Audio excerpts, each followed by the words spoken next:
आज का जो हमारा लेक्चर है, हमने रेस्पिरेशन इन मैन, ह्यूमन में रेस्पिरेशन किस तरह होती है ये पढ़ना है। ठीक है, तो ह्यूमन में रेस्पिरेशन में हमने दो चीज़ें पढ़नी है।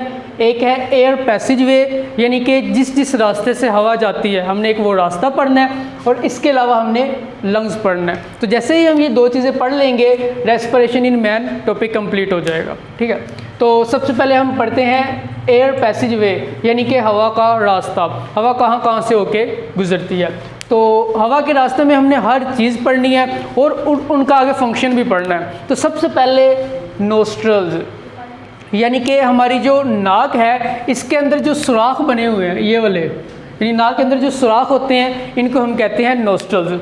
तो नोस्ट्रल्स से हम क्या करते हैं, हवा को इनहेल करते हैं। तो एयर पैसेज वे में सबसे जो पहला पॉइंट है वो क्या है, नोस्ट्रल्स।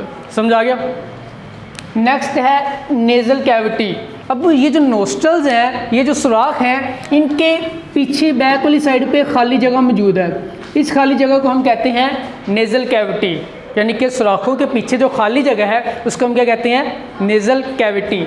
अब ये जो नेज़ल कैविटी है, यहाँ पे हेयर्स मौजूद होते हैं, यहाँ पे म्यूकस ग्लैंड मौजूद होते हैं। अब हेयर्स क्या करते हैं, हेयर्स अगर तो कोई डस्ट पार्टिकल है तो वो अगर हम हवा के ज़रिए लेके जा रहे हैं तो जो हमारे बाल हैं, जो नाक के अंदर हेयर्स हैं, वो क्या करेंगे, उस पार्टिकल को रोक देंगे। इसके अलावा अगर हवा में कुछ बैक्टीरिया वगैरह जा रहे हैं या वायरस अंदर जा रहा है तो हमारे जो हेयर्स हैं वो उसको रोक देंगे। तो हेयर्स क्या काम करते हैं, फिल्टर का काम करते हैं। ठीक है, इसके अलावा हमारी जो नेज़ल कैविटी है उसमें म्यूकस ग्लैंड है। तो म्यूकस ग्लैंड से क्या बनता है, म्यूकस बनता है, यानी कि लिक्विड लाइक स्ट्रक्चर चीज़ बनती है। अब ये जो म्यूकस है ये क्या करता है, बाहर से अगर गर्म हवा आएगी ना तो उस गर्म हवा को ये ठंडा कर देंगे, यानी कि उनका जो टेम्परेचर है उसको कम कर देंगे। अब गर्मियों में बहुत ज़्यादा गर्म हवा होती है, तो हमारे अंदर अगर इतनी गर्म हवा जाएगी तो हमारे जो लंग्स हैं वो ख़राब हो सकते हैं। तो म्यूकस ग्लैंड क्या करते हैं, टेम्परेचर कम करते हैं। इसके अलावा म्यूकस ग्लैंड क्या करते हैं, जो डस्ट पार्टिकल्स हैं उनको अपने साथ चिपका लेते हैं। तो डस्ट पार्टिकल जब चिपक जाते हैं तो फिर हमारी बॉडी के अंदर सांस की लंग्स में नहीं जा पाते। तो नेज़ल कैविटी में हेयर्स और म्यूकस ग्लैंड, इनका काम समझ आ गया।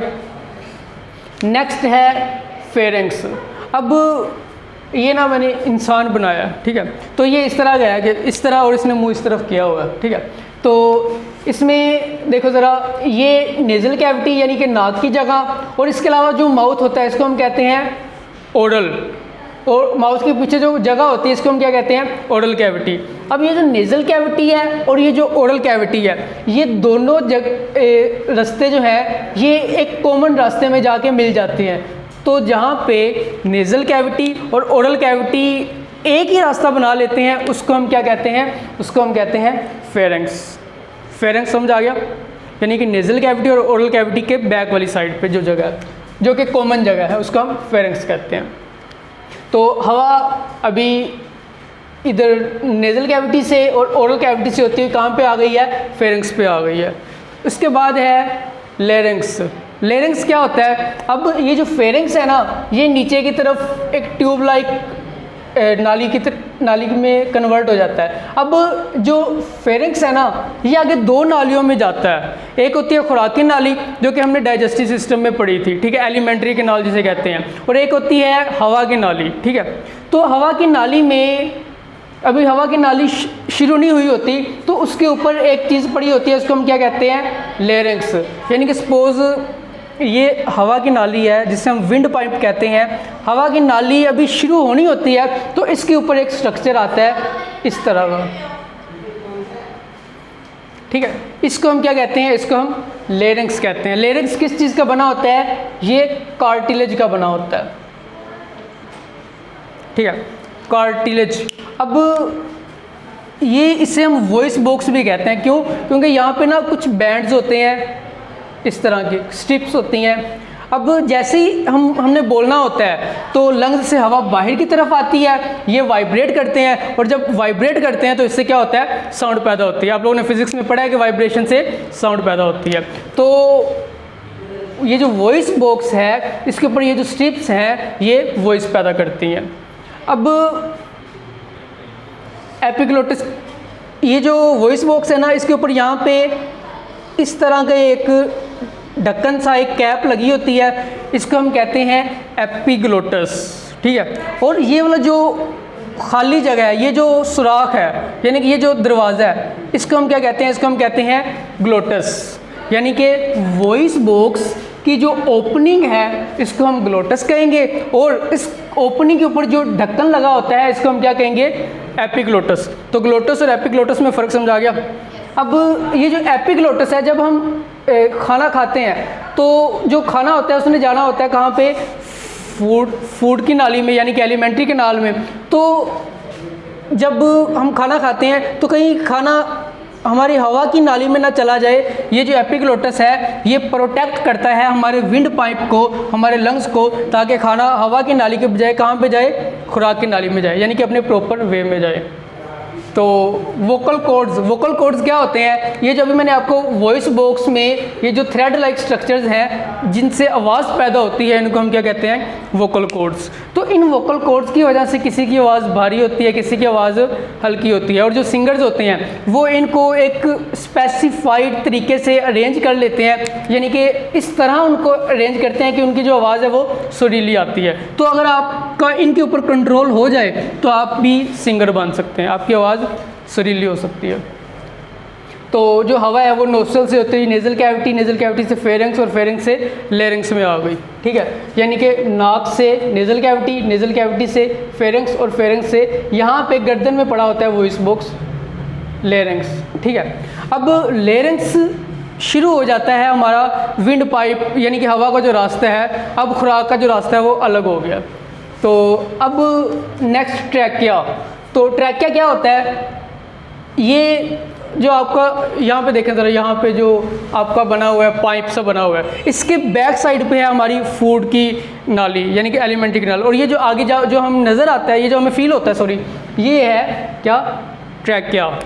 तो ये जो ट्रैकिया है इसमें सी लाइक कार्टिलेज, यानी कि ABC, सी इस तरह का होता है ना, तो ये जो विंड पाइप है इसमें इस तरह की सी लाइक कार्टिलेज मौजूद होते हैं। अब ये कार्टिलेज क्या करते हैं? अगर तो हम मतलब सांस नहीं ले रहे होते, जब सांस नहीं लेते तो अगर तो ये कार्टिलेज ना हो तो ये जो पाइप है ये कोलैप्स हो जाएगा, बंद हो जाएगा।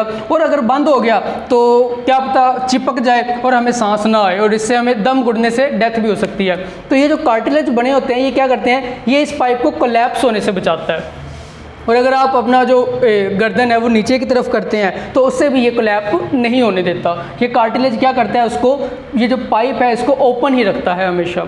आप लोगों ने अक्सर देखा होगा अपनी वॉशिंग मशीन में या जो ड्रायर होते हैं उनमें इस तरह का पाइप मौजूद होता है, बिल्कुल स्ट्रेट नहीं होता, इस तरह का होता है। वो क्या करता है? उस पाइप को ना बंद नहीं होने देता। ये जो इस तरह का डिज़ाइन है ना, इससे पाइप बंद नहीं होता और कंटिन्यू पानी नीचे गुजरता रहता है। तो वो भी इसी कॉन्सेप्ट से लिया गया। तो हवा कहाँ पे आ गई है? हवा आ गई है ट्रैकिया में, ठीक है। हमने एयर पैसेज वे पढ़ना है, तो एयर पैसेज वे का हमने फंक्शन भी पढ़ लिया। अब ये जो ट्रैकिया का, अब ट्रैकिया के बाद ये जो पाइप है ये आगे कन्वर्ट हो जाता है दो मुख्तलिफ नालियों में, जिनको हम कहते हैं ब्रोंकाई। तो एक ये ब्रोंकाई है और एक ये ब्रोंकाई है। एक ब्रोंकाई हमारे एक लंग में चली जाती है, जो दूसरी ब्रोंकाई है वो दूसरे लंग में चली जाती है। तो ट्रैकिया से हवा कहाँ पे जाती है? ब्रोंकाई में जाती है। अब ये जो ब्रोंकाई है ये लंग्स में जाके मज़ीद डिवाइड होते हैं, और डिवाइड होते जाते हैं और बहुत ही बारीक बारीक नालियाँ बना देते हैं। यहाँ पे मैंने तो खैर काफ़ी मोटी मोटी नालियाँ बनाई हैं। हमारे जो लंग्स है उसमें बहुत बारीक नाली, इतनी बारीक नाली कि उनका जो डायामीटर है वो कितना हो जाता है?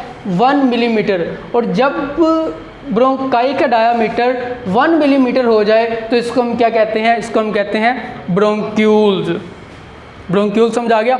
ब्रोंकाई आगे कन्वर्ट हुई है ब्रोंक्यूल्स में। अब ये जो ब्रोंक्यूल्स हैं ये आगे सैक लाइक स्ट्रक्चर्स में ओपन होते हैं, जो कि मैंने यहाँ पे बनाया है।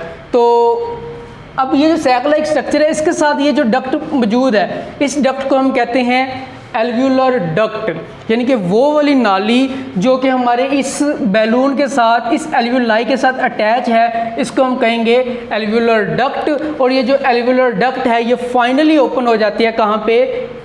एल्व्यूलर सैक में। और इसको हम क्या कहते हैं? इसको हम एल्व्यूलाई कहते हैं। तो जो एल्व्यूलाई होता है वो इस तरह का स्ट्रक्चर होता है।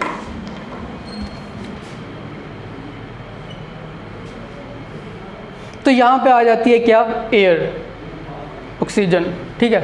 तो फिर यहाँ पे आगे ब्लड कैपिलरीज होती हैं, यानी कि आर्टरीज भी होती हैं, वेन्स भी होती हैं। तो जो ऑक्सीजन होती है उन्होंने इन ब्लड कैपिलरीज में चले जाना है, और ब्लड कैपिलरीज से जो कार्बन डाइऑक्साइड है उसने कहाँ पे आ जाना है, उसने इस एयर सैक में आ जाना है। और ये जो कार्बन डाइऑक्साइड है ये दोबारा इसी रास्ते को फॉलो करेगी, यानी कि एल्वियोलर सैक से एल्वियोलर डक्ट में, फिर ब्रोंक्यूल, ब्रोंकाई और एट लास्ट नोस्ट्रल्स, और नोस्ट्रल से फिर बाहर चली जाएगी।